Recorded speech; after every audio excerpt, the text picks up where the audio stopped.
On the 8th of April 2019, the Online Harms White Paper was released by the UK state. Social media can be brilliant at connecting people across the world, but I'm deeply concerned that social media firms are still not doing enough to protect users from harmful content, and that's not good enough. So today, we're putting a legal duty of care on these companies to keep users safe. And if they fail to do so, tough punishments will be imposed. The era of social media firms regulating themselves is over. It's time to do things differently. It's time to keep our children safe. The state claims that it is all about keeping us safe, and especially keeping children safe online, which is a very laudable objective. Who could argue with that? That the Online Harms White Paper effectively establishes the legal framework for censorship of the internet and takes a sledgehammer to any notion that we have free speech or a democracy in the UK. It is precisely the kind of proposed legislation you would expect to see from a dictatorship. If it passes into law, it will create one in the UK, no matter who you vote for.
When George Orwell gave the world his much overused dystopian nightmare of a people shackled to the authority of an overseeing all-powerful state, many gave thanks that they lived in a democracy. People in the West were both enthralled and horrified by his vision. They drew parallels with the perceived darkness lurking behind the Iron Curtain. But Orwell wasn't describing life in the East. He was offering a terrifying vision of our future. It really is not hyperbole to say that with their Online Harms White Paper, that nightmare is being proposed right now by the British state. A white paper is a proposal of legislation. The Online Harms White Paper proposes that the state rolls out rank censorship to control everything we say and do online. As usual, this draconian diktat is dressed up in fluffy language and absurd claims about a free and open internet. Nothing could be further from the truth. The devil is always in the detail, and this devil is the Ministry of Truth. Not metaphorically, but actually.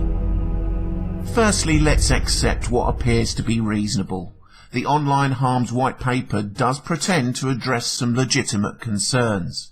It spends a lot of time focusing upon the sharing of terrorist propaganda, the online grooming of children, the sharing of child sexual exploitation images, the use of the internet to incite violence, to isolate and abuse, to bully and harass vulnerable people, particularly children. It suggests ways to stop the online selling of illegal drugs, disrupt the coordination of criminal activity by street gangs, save people from suicide, and even looks at ways of addressing excessive screen time to reduce the known health impacts. On the face of it, there's not much wrong with this, so this will be the claimed justification for pushing this legislation through. However, those determined to commit violence and criminal acts will still do so. The online harms white paper won't even make them break their stride. Any idiot can figure that out. If the state was actually serious about tackling terrorism, it would stop funding, arming and training and equipping terrorists. If it wanted to tackle child abuse, it would fund proper investigations and genuine inquiries into historic and current child exploitation. Not do everything in its power to stop them. This despotic proposed legislation has nothing to do with protecting vulnerable children or tackling terrorism. It is expressly designed to silence any and all who criticise the state. Have absolutely no doubt the online harms white paper is an attempt to create a totalitarian censorship grid which will absolutely eradicate free speech and freedom of expression online. To illustrate the point, we're not going to focus on the pretense. There's much discussion within the online harms paper of what initially appears to be sensible. This is simply the sales pitch that state mouthpieces, like the mainstream media, will highlight ad nauseum. I leave them to carry out their work. Instead, let's look at the reams of free speech censorship which really characterise this abomination, section by section. The problem, as identified by the state. Quote, the prevalence of the most serious illegal content and activity which threatens our national security or physical safety of children is unacceptable. Threats to national security are cited throughout the online harms white paper as a primary concern of the state. People using the internet are considered to be a threat. As a result, the state has decided they need to stop people freely sharing information online. The real problem is that claims of threats to national security have been repeatedly abused by the state over the years to lie and obfuscate. There is no reason at all to believe anything has changed. Here are just a few of the very long lists of state acts covered up using claims of threats to national security. It was used to unlawfully censor a BBC investigative documentary about the Zircon spy satellite. It was used to unlawfully suppress The Guardian from discussing Peter Wright's spycatcher revelations. It was used to hide allegations of torture made by British special forces against US troops in Iraq. It was used to unlawfully suppress media reports about the imprisonment of whistleblowers who revealed the minutes of private meetings between Bush and Blair, which led to allegations of war crimes in Fallujah in Iraq. It was used to unlawfully suppress revelations about the state torture of Binyan Mohammed. It was also used to hide the relationship between Sergei Skripal and his MI6 handler Pablo Miller. We'll discuss this later. I could go on, but you get the point. Further on we read, quote, online platforms can be used to undermine our democratic values and debate. There is also a real danger that hostile actors use online disinformation to undermine our democratic values and principles. This is what this malign legislative proposal is really about. The state is setting itself up and its trusted stakeholder partners as the arbiter of truth. The state will decide what's true and what's not. This is precisely the Ministry of Truth Orwell implored us to resist. Quote, other online behaviours or content, even if they may not be illegal in all circumstances, can also cause serious harm. Please consider the implications of this statement. Of course it is right to censure those who incite violence or entice others to commit crime. We already have laws to do that. But the online harm white paper decrees that the state will decide what is acceptable for you to say on the internet, even if it isn't illegal. Think about that. Our, which means the state's, response.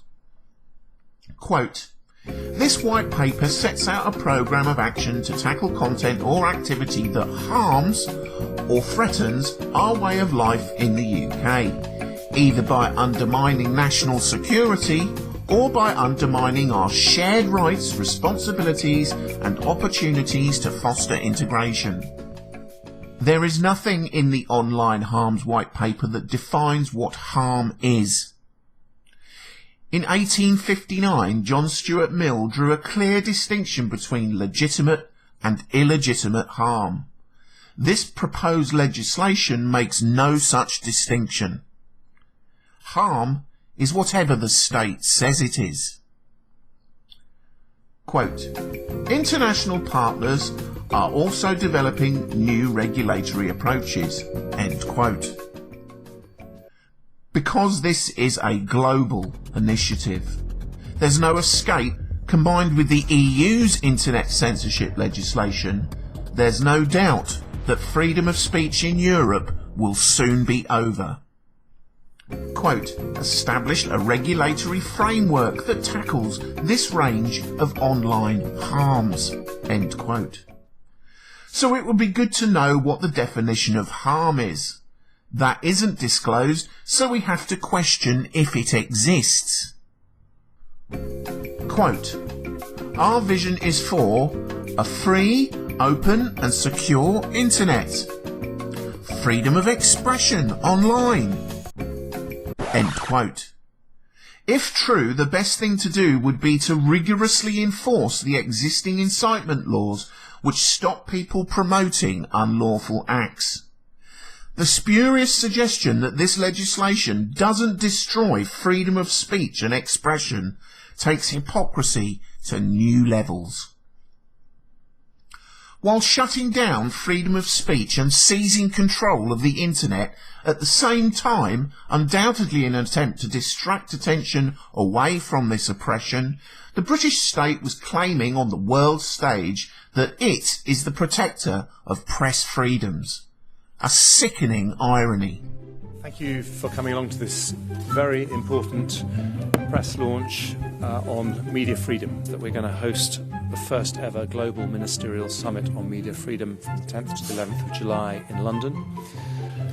The UK, alongside our partners Canada, have decided that we need to take action because fundamentally media freedom is the thin line between open and closed societies.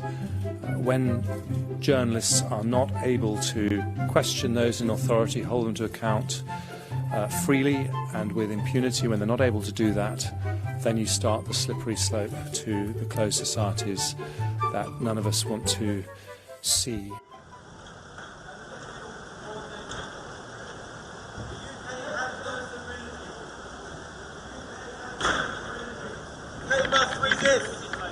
UK resist. No worries.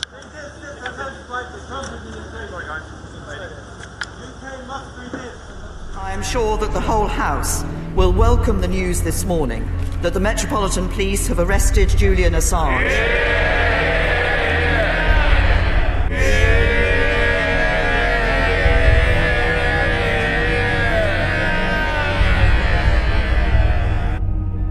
Hunt's press conference, the arrest of Assange, and the UK Parliament's reaction should tell you everything you need to know about the UK state's real approach to press freedoms, freedom of speech, and freedom of expression. With this in mind, let's continue to look at the horrors lurking within the Online Harms White Paper. Quote, rules and norms for the internet that discourage harmful behaviour, end quote. Not illegal, remember, but rather some vague, undefined, malleable claim of harm. Quote, citizens understand the risks of online activity, challenge unacceptable behaviours and know how to access help if they experience harm online, with children receiving extra protection. End quote. This sales pitch is to hide an unpalatable truth. This legislation exposes everyone to the unrestricted acts of a secret state, historically far more harmful than any known online harms. Quote, a global coalition of countries all taking coordinated steps to keep their citizens safe online. End quote. Because it is all about the globalist vision of a one world government, as personified by the rapid response mechanism allowing G7 states to coordinate the official narrative of global events. Foreign interference in our democratic institutions and processes, and other forms of malign state activity, pose a strategic threat to our shared values and interests. We have agreed a new rapid response mechanism to tackle this growing threat. As the mainstream media are completely state-controlled, this legislation ensures any questioning of those narratives will be silenced. This is its purpose. Clarity for companies.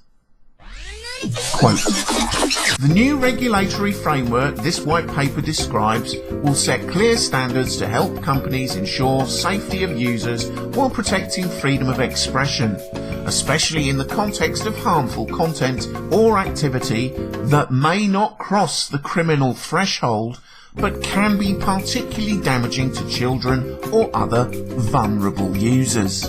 End quote. This has nothing to do with tackling criminality. If it did, then its purpose would be to tackle activity that does cross the criminal threshold. But it's not. It won't work in the fight to stop genuine criminal, legitimate harm. Do you think that censoring YouTube, controlling search results, limiting social media shares, or stopping people from sharing their thoughts and ideas online will deter terrorists or paedophiles?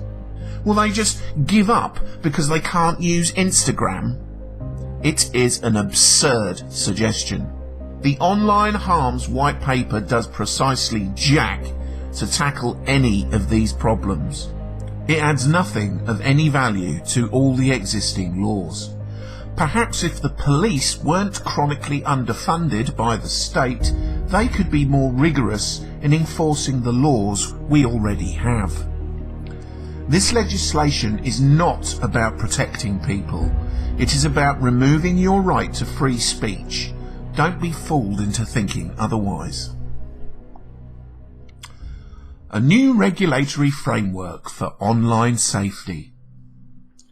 Here the state lays out what their regulatory framework will be. Quote, the regulator will have a suite of powers.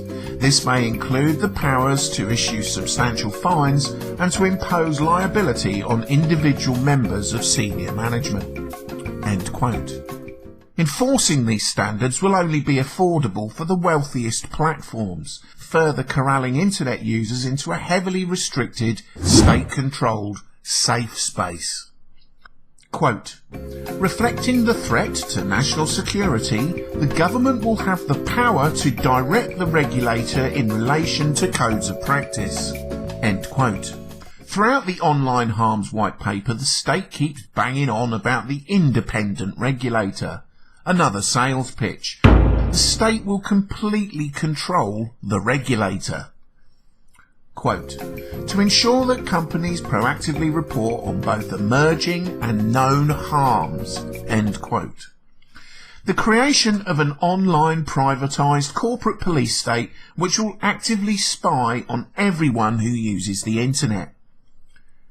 Quote, allowing designated bodies to make super complaints to the regulator in order to defend the needs of users. End quote.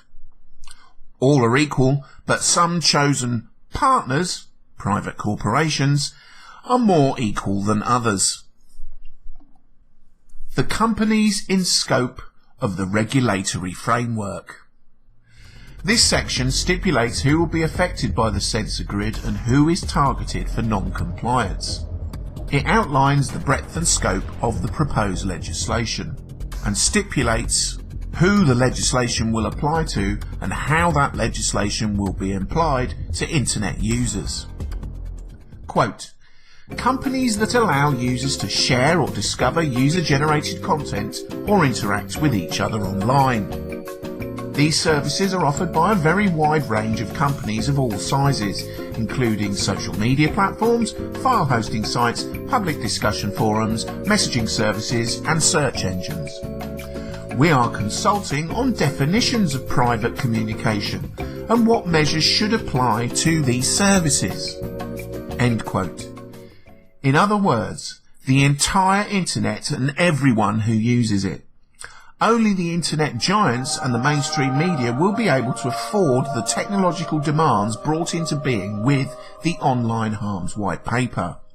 The internet is about to get a lot smaller. Quote, these technologies could be made available to start-up or small companies. End quote. They could, but they won't, unless the state approves. An independent regulator for online safety. It isn't remotely independent. The Online Harms White Paper makes that abundantly clear. Quote, an independent regulator will implement, oversee and enforce the new regulatory framework. End quote. No, it won't. The state will. Quote, the regulator will take a risk-based approach, prioritising action to tackle activity or content where there is the greatest evidence or threat of harm. To support this, the regulator will work closely with UK Research and Innovation and other partners to improve the evidence base. End quote. So UK Research and Innovation are going to provide the evidence which the state will then use to decide upon future regulations. UK Research and Innovation is an organ of the state which, under this legislation, will ensure the academic world stays on message, restricting academia and scientific endeavour only to that which is sanctioned by the state. Independent innovation and research, such as it still exists, is finally killed off by the Online Harms White Paper.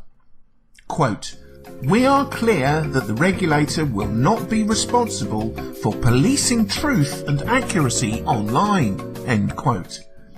Yes, it will. The Online Harms White Paper makes sure of it. Quote, the full range of regulators' activities, including producing codes of practice, enforcing the duty of care, preparing transparency reports, and any education and awareness activities undertaken by the regulator. End quote. The state intends to train us to think properly. Enforcement of the regulatory framework.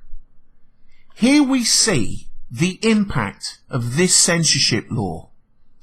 Quote, the regulator will have a range of enforcement powers, including the power to levy substantial fines.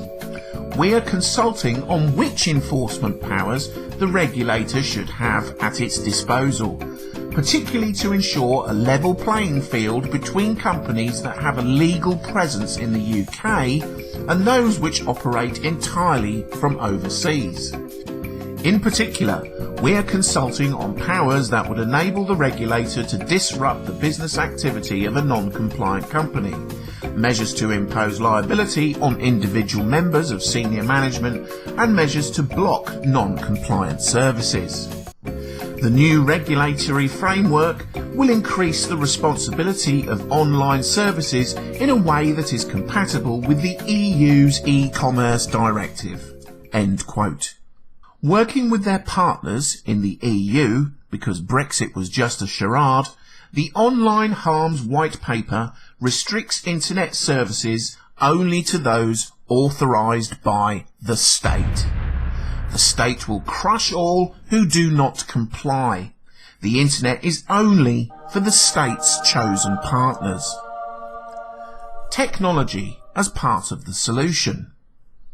Quote, the government will also work with industry and civil society to develop a safety by design framework, linking up with existing legal obligations around data protection by design and secure by design principles to make it easier for startups and small businesses to embed safety during the development or update of products and services." End quote.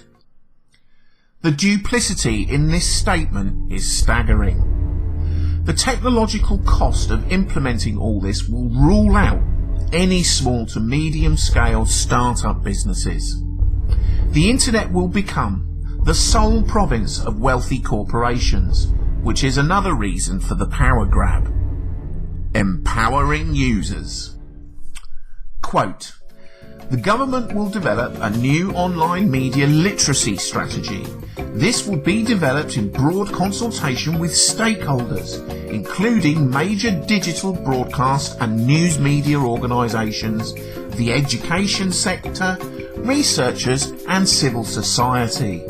This strategy will ensure a coordinated and strategic approach to online media literacy education and awareness for children, young people and adults."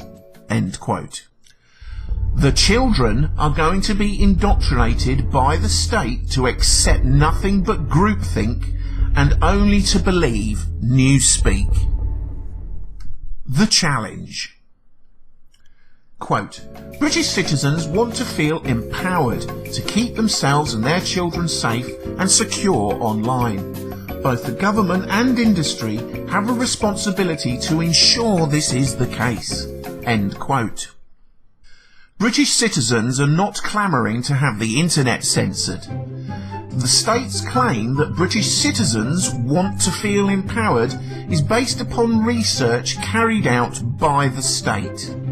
Until today, most people had never heard of the Online Harms White Paper, and millions still don't know it exists.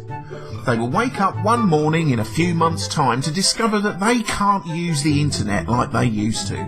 There's no choice, and certainly no empowerment. Quote, "Terrorist groups place a huge premium on quickly reaching their audiences. A third of all links to Daesh propaganda, for example, are disseminated within an hour of upload, while in the immediate aftermath of the terrorist attack in Christchurch, there was a coordinated cross-platform effort to generate maximum reach of footage of the attack. It is therefore vital to ensure that there is technology in place to automatically detect and remove terrorist content within an hour of upload. Secure the prevention of re-upload and prevent, where possible, new content being made available to users at all." End quote. The evidence strongly suggests that Daesh is a creation of the Western deep state.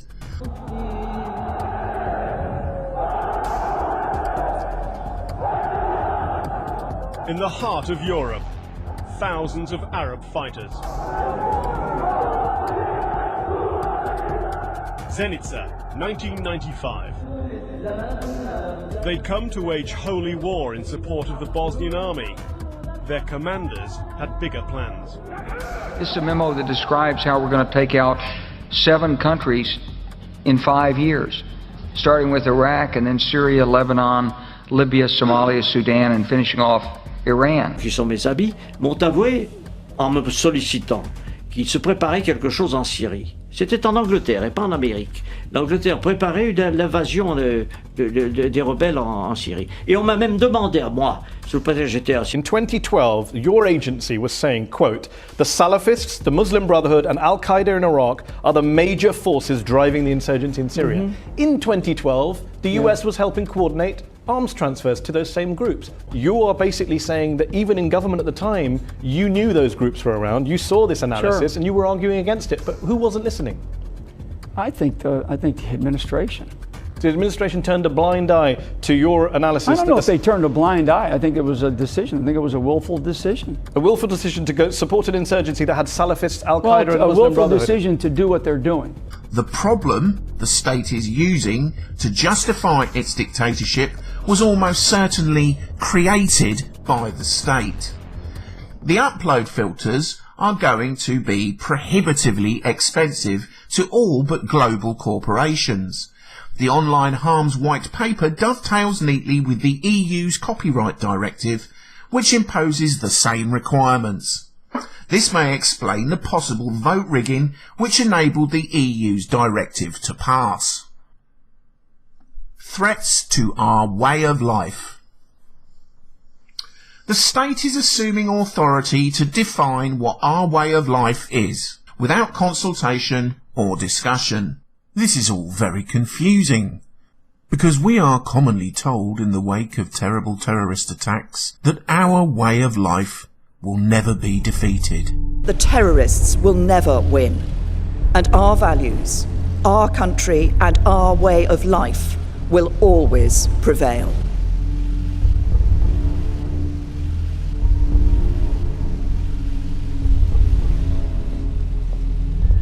Yet now we are told, in the Online Harms White Paper, that threats to national security require us to fundamentally change our way of life, because if the state is to be believed, we have to completely capitulate to those who seek to change our way of life by giving up freedom of speech and freedom of expression in order to stay safe. While most of us probably believe that our way of life is based upon freedom of speech and expression, clearly the state thinks otherwise. It appears our way of life is another shape-shifting concept to be defined by the state as it suits. The state then goes on to reveal what it fears most by listing some of its obscure, intangible harms. Identified harm: online disinformation. This is the primary focus of the Online Harms White Paper. Over recent years, the state has lost control of the narrative. Too many independent media outlets, foreign news agencies and independent research bloggers like Robert Stewart have been able to use the internet to expose the genuine disinformation of the state. The biggest purveyors of disinformation are the mainstream media. There are countless examples of fake stories created by the mainstream media to support state narratives. Recently, thanks to the work of independent researchers, alternative media outlets, citizen journalists and bloggers, the scale of the state's disinformation has become abundantly clear. The Integrity Initiative is a UK state-funded counter-disinformation programme whose apparent purpose is to disseminate disinformation. Just as MI6 fed stories to Telegraph journalist Con Cochran, who broke the Iraqi weapons of mass destruction in 45 minutes story, selling the idea of an illegal war that killed millions, so the Integrity Initiative feeds disinformation to its mainstream media operatives, or clusters, who then report it to you as if it were genuine news. The internet enables people to discover these falsehoods and then share what they have found with each other. They aren't Russian trolls or agents of a foreign power. They are predominantly ordinary British citizens. Millions are now aware that the mainstream media is infested with state disinformation agents. It isn't that people don't want a thriving, free and open mainstream media. They desperately need the press to function properly, free from state interference. Unfortunately, it doesn't. The few remaining decent journalists are being squeezed out of the mainstream media. If people want to read, listen or watch real investigative journalism, then they have to go to the alternative media. It is almost completely absent from the mainstream media. The alternative media has grown exponentially as a reaction to the appalling level of state and their corporate stakeholder partners' manipulation of the mainstream media. Rather than simply accept what they are told, more and more people can use the internet to check the facts behind the mainstream media stories. When they do, they often discover there are none. The Online Harms White Paper is the state's response. This is a massive problem for it, and it is desperate to silence everyone who insists on asking questions. So its last remaining option is to completely shut down free speech and the open and free sharing of information. That is exactly what this proposed legislation is going to do.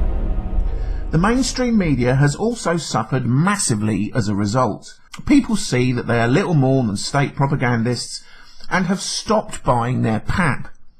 Mainstream media reach and sales fell off a cliff, and the state saw its propaganda machine collapse. It wants it back.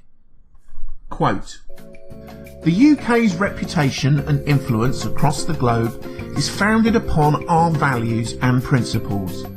Our society is built on confidence in public institutions, trust in electoral processes, a robust, lively and plural media, and hard-won democratic freedoms that allow different voices, views and opinions to freely and peacefully contribute to public discourse." End quote. Note the way the language is used to deceive. Of course, everyone values the ability to freely and peacefully engage in public discourse. However, our society is not built upon confidence in public institutions. Our society is based upon our constitutional right, not our belief or trust in the state. In fact, our constitutional rights exist to protect us from the worst excesses of the state. These rights are being utterly ignored by the state, and this pernicious legislation is attempting to obliterate our constitution. Quote, "Inaccurate information, regardless of intent, can be harmful.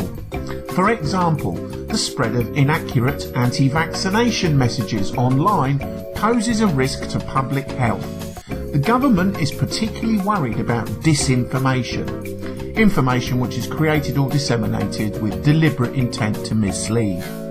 Disinformation threatens these values and principles and can threaten public safety, undermine national security, fracture community cohesion and reduce trust. The Russian state is a major source of disinformation. The Kremlin has used disinformation to obfuscate and confuse audiences around their illegal annexation of Crimea, intervention in eastern Ukraine and the shooting down of Malaysian Airlines flight MH17. After the attempted murder of Sergei and Yulia Skripal in Salisbury in March 2018, the Russian state led a concerted disinformation campaign to detract from their culpability. This included the use of state media and covert social media accounts to sow over 40 different narratives as to what happened. We have agreed a new rapid response mechanism to tackle this growing threat. Where to start? All of these listed state narratives are controversial. There is a wealth of evidence which raises questions about each of them. These are based on corroborated facts, not disinformation. The people discussing these facts are not Russian disinformation agents or automated Russian troll bots. They're everyday people, like me and like you. For example, it is a fact that the British state slapped a D-notice on the mainstream media, stopping them from ever reporting the relationship between Sergei Skripal and his former MI6 handler Pablo Miller.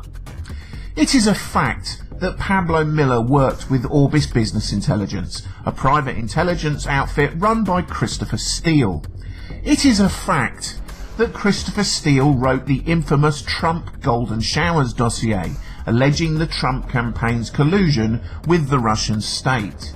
It is a fact that the Mueller investigation could find no evidence at all to substantiate any of these claims of Russian collusion. It is a fact that senior BBC news editor Mark Urban personally knew both Sergei Skripal and Pablo Miller. It is a fact that Mark Urban did not disclose this relationship to the public when he was reporting the news concerning the Skripal affair. This does not necessarily imply that the conclusions drawn from those facts are all accurate, but nor does it mean they weren't.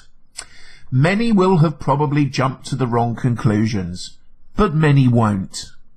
Perhaps the state's narratives are all 100% accurate and everyone else is wrong. But probably not.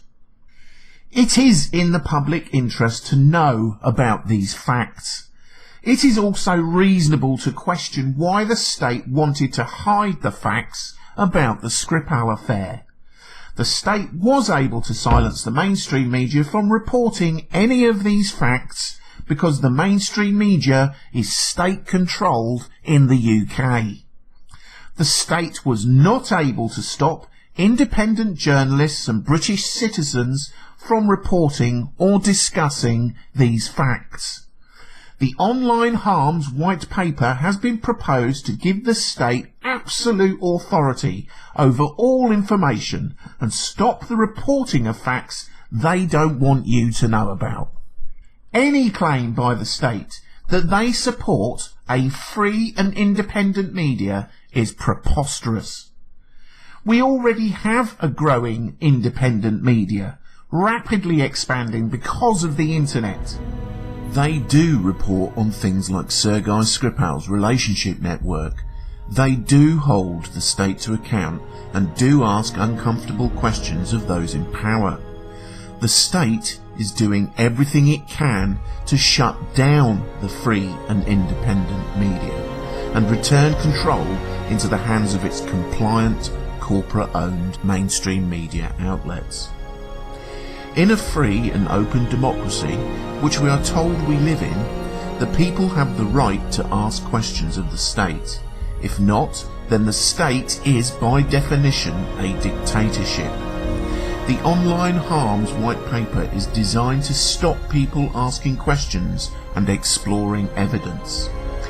If we allow the state to dictate what does or does not constitute disinformation, then all we have left is newspeak. Identified harm. Online manipulation.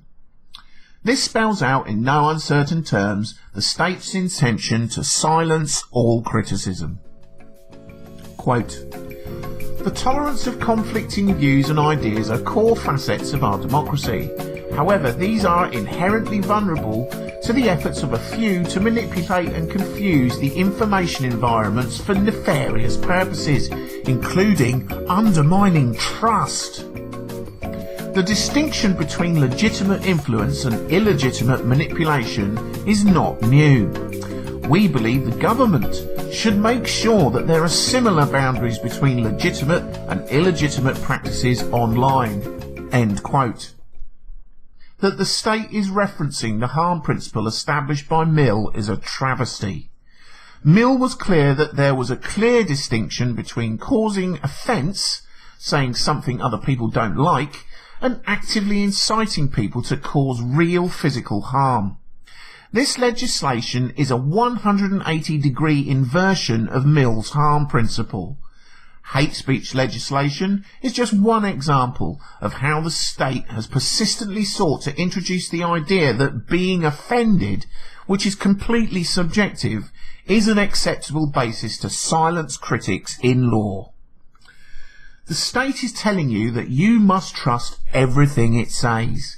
If you don't, you are confused and have been illegitimately manipulated. The state will make sure you are clear about the truth. Any who suggest anything contrary to the state's narratives will be silenced, and if they won't shut up, punished. Identified harm. Online abuse of public figures. You will not criticise the political elite.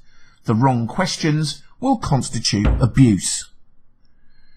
Quote, "In December 2017, the Committee for Standards in Public Life, which was commissioned by the Prime Minister, published its report on intimidation in public life.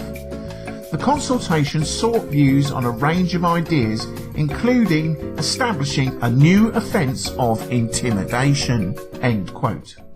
So now we see how this system, designed to stop anyone asking the political elite questions they don't want to answer, will work. By creating a new law, the signalled intention is very clear. Quote, "The report also makes a number of recommendations for actions that social media companies should take in relation to intimidatory content, including implementing tools to enhance the ability of users to tackle online intimidation." End quote. Intimidatory content, eh? So repeatedly asking questions by writing awkward blog posts, for example, or sharing them online, which the EU Copyright Directive makes impossible anyway, that state officials and politicians don't want to answer, will be considered a crime. Committing crimes often results in imprisonment. I assume that what I'm saying now will be deemed intimidatory content. I guess I and millions of others will be forced to stop intimidating the establishment. Funny really, because if anyone should feel intimidated by this tyrannical legislation, it is not the representatives of the state. It's you. Quote, "This abuse is unacceptable. It goes beyond free speech and free debate, dissuades good people from going into public life and corrodes the values on which our democracy rests." End quote. Unacceptable to whom? Of course, people should never threaten anyone with violence or defame, slander or libel others. Again, that's why we already have laws to stop people doing it. However, the values underpinning democracy, which actually means government by trial by jury, are freedom of speech and expression, the ability to question power without fear of repercussion, the rule of law and order, and the power of people over and above the state. The suggestion that the Online Harms White Paper supports any of these values is ludicrous. It smashes democratic principles to pieces. The harms in scope. Now we start getting into the nuts and bolts of what the state considers to be verboten. Quote, "The initial list of online harmful content or activity in scope of the White Paper.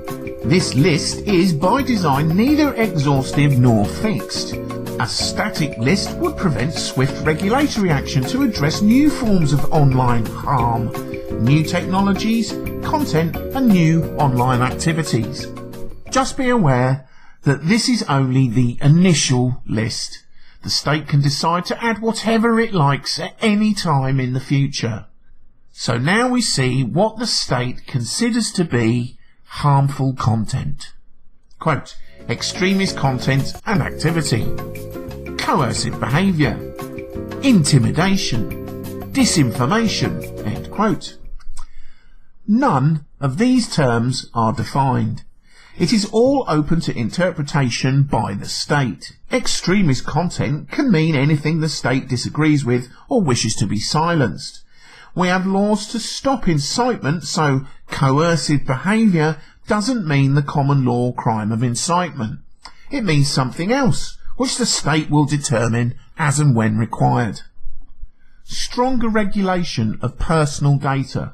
Quote, "The power to require information to be handed over to the Information Commissioner's Office wherever it is held, including on cloud servers." End quote. Under the guise of pretending to care about your personal data protections, the state are giving themselves the legal authority to view absolutely every single piece of personal information you have ever put online. They are not protecting your personal data, they're seizing it. An international approach. Quote, "The threat posed by harmful and illegal content and activity online is a global one.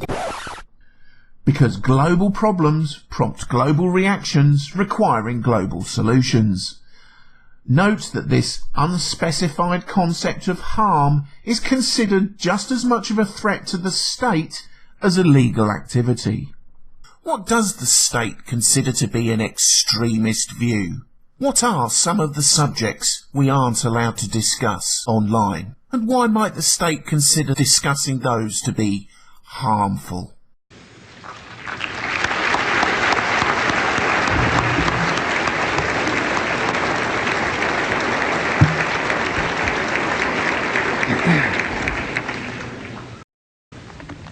We will defend ourselves and our future against terror and lawless violence. The aggressions and ambitions of the wicked must be opposed early, decisively, and collectively before they threaten us all. We've already made adjustments in our laws and in our daily lives. We're taking new measures to investigate terror and to protect against threats. We must speak the truth about terror. Let us never tolerate outrageous conspiracy theories concerning the attacks of September the 11th, malicious lies that attempt to shift the blame away from the terrorists themselves, away from the guilty. To inflame ethnic hatred is to advance the cause of terror. Mr. Speaker, I rise tonight to talk to our colleagues and through our colleagues to the American people about an issue that troubles me greatly.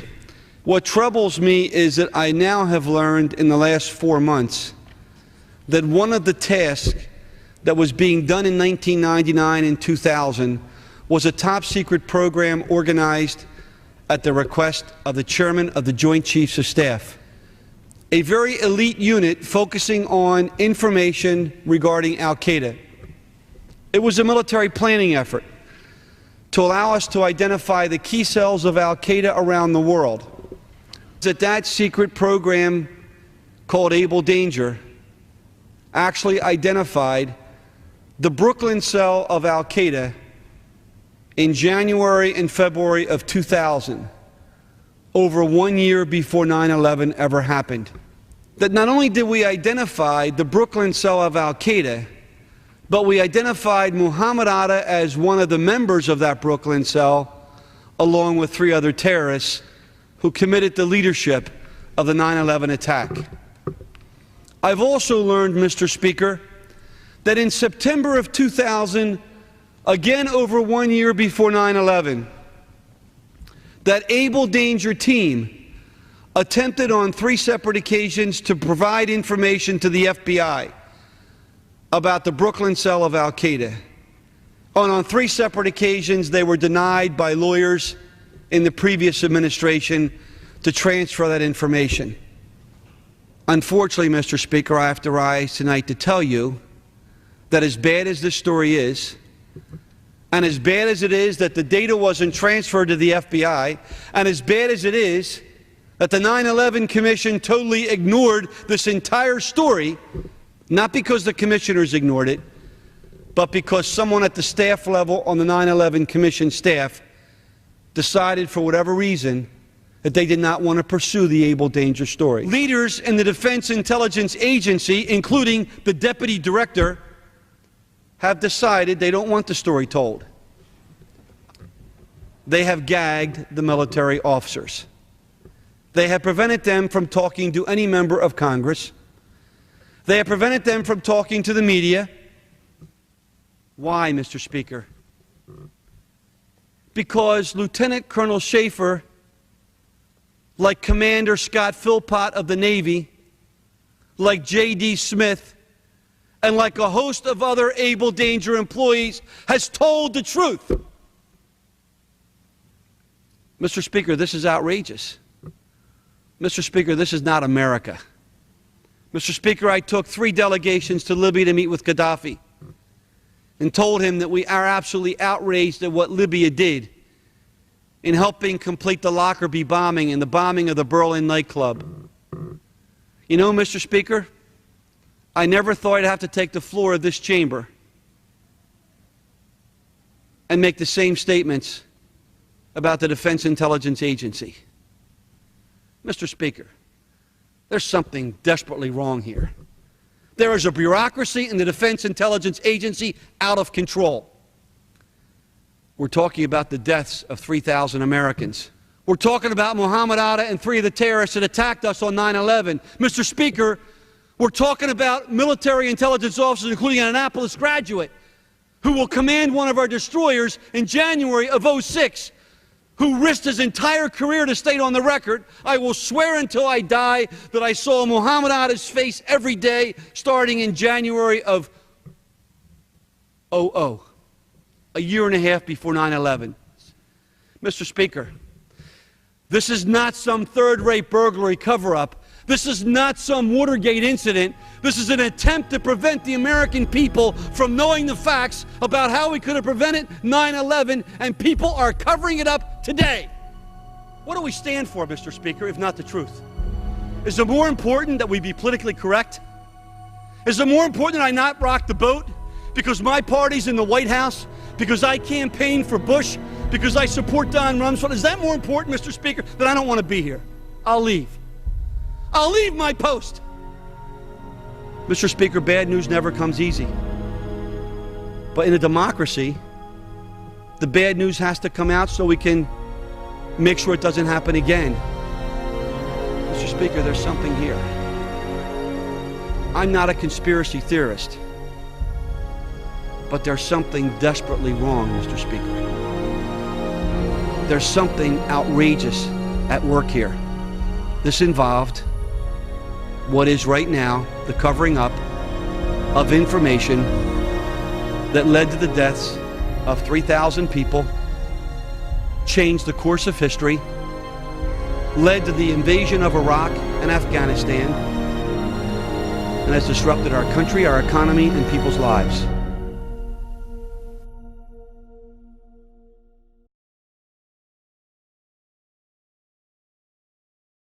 To defeat ISIL and organizations like it, we must defeat this ideology in all its forms. As evidence emerges about the backgrounds of those convicted of terrorist offenses, it is clear that many of them were initially influenced by preachers who claim not to encourage violence, but whose worldview can be used as a justification for it. We know this worldview, the peddling of lies, that 9/11 was somehow a Jewish plot, or that the 7/7 London attacks were staged. With this statement, Cameron was using a logical fallacy called false cause. He was alleging that questioning the validity of the official accounts of terrorist attacks is tantamount to supporting terrorism. It's nothing of the sort. Seeking to understand how and why terrorist attacks occurred has nothing to do with supporting those violent acts. Yet once again, we see a leading politician on the world's largest political stage attempting to make that connection. What they appear to fear is not so much the continuation of appalling terrorist atrocities, but rather those who exercise their free speech by questioning the official narratives of those same events. The idea that Muslims are persecuted all over the world as a deliberate act of Western policy. The concept of an inevitable clash of civilizations. We must be clear, to defeat the ideology of extremism, we need to deal with all forms of extremism, not just violent extremism. For governments, there are some obvious ways we can do this. We must ban preachers of hate from coming to our countries. We must prescribe organizations that incite terrorism against people at home and abroad. We must work together to take down illegal online material like the recent videos of ISIL murdering hostages. The British PR firm Bell Pottinger are not the only company to have come forward to admit that they were involved in the creation of fake terrorist videos. And we must stop the so-called non-violent extremists from inciting hatred and intolerance in our schools, our universities, and yes, even our prisons. Of course, some will argue that this is not compatible with free speech and intellectual inquiry. But I ask you, would we sit back and allow right-wing extremists, Nazis or Ku Klux Klansmen to recruit on our university campuses? No. So we shouldn't stand by and just allow any form of non-violent extremism. Again, Cameron's words were deceptive. Of course we don't want our children to be exposed to violent extremists, However, I'm sure I'm not the only one in preferring that my children were educated to think critically and to question all information that they receive. From their teachers, the information that they read, what they see in the media, the things that people around them tell them. This would seem to be an essential skill for any adult. However, the Online Harms White Paper proposes the precise opposite. What it proposes is that children will be taught to accept the official narratives, whatever they may be. Like many leaders, I suspect I do not always enjoy reading what the media in my country writes about me, but I will defend their right to say it. For the independence of our media is one of my country's greatest achievements, and it is the bedrock of our democracy.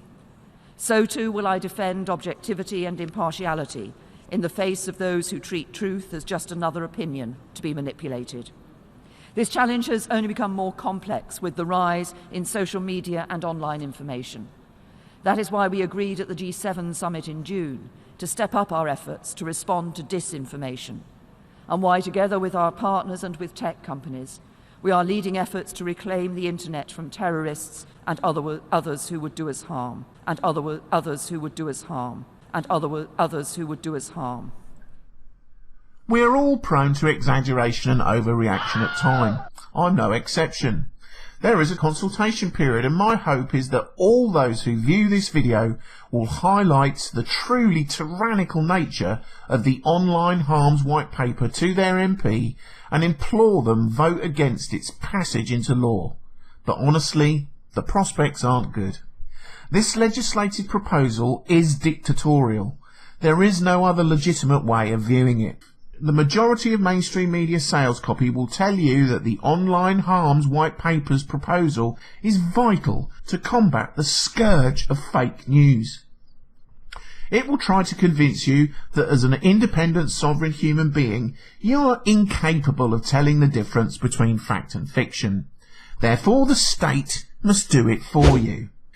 It is crucial that you cling to and defend a vital human right. You and everyone else who cares about freedom of speech are going to have to use every peaceful and lawful means at your disposal, while they still exist, to fight to maintain this human right, because the state is intent upon ignoring it completely. And it is this: as long as you don't cause legitimate harm, no one, not me, not the mainstream media, and certainly not the state, has any right whatsoever to tell you what to think or stop you freely expressing your views. This is your right. You were born with it, and the state has no authority to take it away from you. Their only power is to refuse to respect it, and this is precisely what the Online Harms White Paper does.